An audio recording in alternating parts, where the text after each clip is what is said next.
Hello, everybody, and welcome into the Daily Score. I'm Mark Grote. Let's talk about the Cubs. I got a bunch of things I want to go through about the Cubs from the weekend and what's going on with them in general.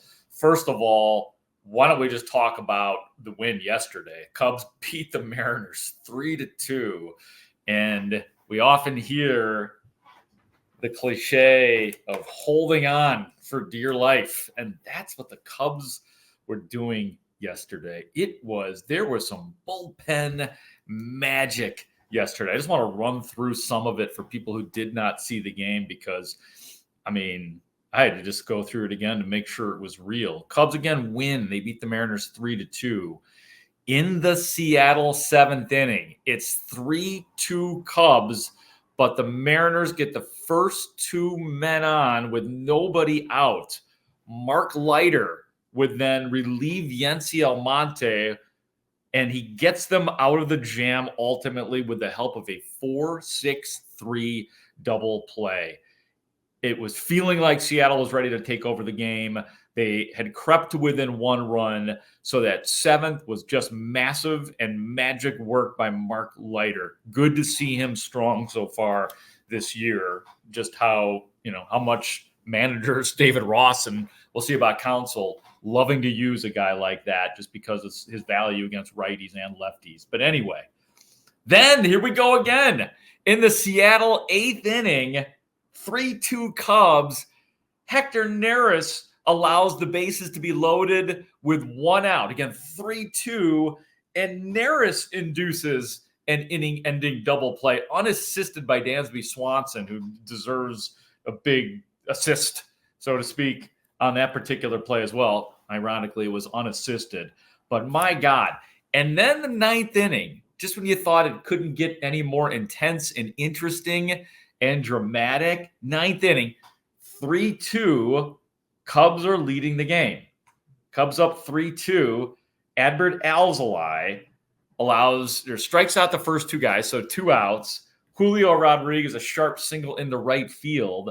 Then Alzolay, with a strong pickoff attempt of Rodriguez, back in safely, but Craig Counsell decides to review the play, and after a couple of minutes in New York, the umpire came back and said they are reversing the call. Runner is out. Game is over. The Cubs win. Wow. That is dramatic. What did Jim Deshaies say at the end of the game? I was watching the TV broadcast, caught a little bit of it on the score early, but was watching the TV at the end, and he said something about a walk-off pickoff. The old walk-off pickoff. That's exactly what it was, and the Cubs win the game 3-2. Another thing on the game, too, I want to point out is Javier Assad, who, again, strong, 5 2/3, allowed 2 runs on 4 hits, gave up a 2-run homer in the 6th inning. And I just want to make note of something here, that it was also in San Diego when Javier Assad was allowed to go out for the 6th inning, gave up a 2-run homer, and ultimately opened up the floodgates. It wasn't Assad's fault. The bullpen really broke down in that game where the Cubs blew their lead and the Padres ended up winning the game. But just something to keep in mind is Craig Counsell, as he learns these guys, and you do allow for a little bit of learning, I think, with the starting pitchers, learning your guys the third time through, learning Assad specifically in the 6th inning, twice now, giving up 2-run homers. That's something that Craig Counsell, I'm sure, is thinking about. And it'll be very interesting to see how he continues to use these guys. We talked about Kyle Hendricks on a previous episode and how in one of his starts against the Dodgers, it was almost blatant. Third time through the lineup, he was just crushed. So Craig Counsell, just like, the other coaches on the team, they are learning these starting pitchers and the tendencies and what the limits are and the limitations for some of these guys. So that will continue to go on. But on the overall, Assad has been a thumbs up for the Cubs. Other things on the Cubs. Michael freaking Busch. My God, this guy. Some interesting 5 home runs on the season. He's homered in 4 consecutive games heading into tonight. Gonna go for for 5 in a row. It's 5 homers overall. The most impressive thing about Michael Busch's homers so far is that every single one of them, all 5 of them, have come with 2 strikes, 2-strike power. He's not doing the shortening up thing. At least I don't think he does. I haven't looked that closely. But that's pretty amazing. Pretty amazing that Michael Busch has had this start. What a good thing for the Cubs. Start to look at the division. Early on in a baseball season, one thing I don't look at too closely is the division because we just don't know what's real early on. I don't know what's real with the Cubs yet. We're figuring that out. But how about the Milwaukee Brewers? 10-3 so far. Brewers have been scoring a lot of runs. That's been one of their things. Colin Ray has been good as a starter. You still have Freddie Peralta, who had 11 strikeouts the other day against Baltimore. Wade Miley is there. He's had one good start. I think he's only had one start. And then you have Aaron Ashby and a guy named D.L. Hall on the team who has a 7.11 ERA. So, I don't know if I have no idea if something like that is sustainable, but interesting nonetheless. And here we go again with the Pirates. The Pirates are 10-5. And if you were thinking to yourself, didn't they have a hot start last year too? They absolutely did. The Pirates began last year. I was doing some looking during the Cubs game. The 10-5 Pirates were 20-8 on April 29th last season. Where they started to lose it, the Cubs had a big part in that. The Pirates had last year had a 10-game losing streak starting on June 13th. A 10-game losing streak where the Cubs had 6 of those wins in staggered series against the Pirates. So, and then as the season ended, the Pirates ended up 10 games under 500 for the year. So, yeah, I mean, there is precedent to suggest the Pirates may not hang on, but we'll see.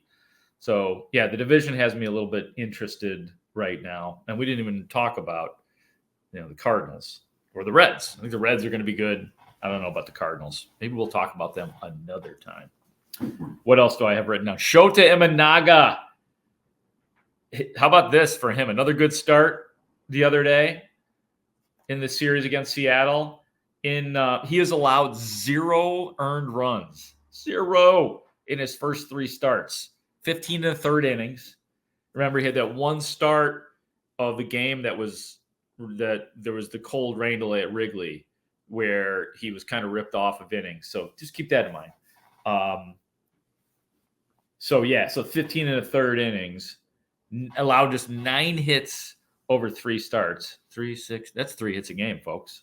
And then I love this, man. 16 strikeouts to 2 walks to begin the season for the lefty Japanese pitcher Shota Imanaga. So you got 2 guys, Shota Imanaga and Michael Busch, 2 of your acquisitions from the offseason. So far, so good. So far, so good, because we know how we all get judgy about signings and, grading the general manager. Good job by Jed Hoyer and Carter Hawkins right there. Help is on the way, I wrote down here too, because Jameson Taillon, he's back. He's essentially back. He's going to join the team in Arizona as he is, in theory, recovered from his back injury. I guess we'll find out for sure. He had a strong rehab start on Friday. So the next time you see him pitching, it will be as a starter for the Chicago Cubs very shortly. As far as Justin Steele, because automatically your brain goes to Justin Steele, what about him and his hamstring injury?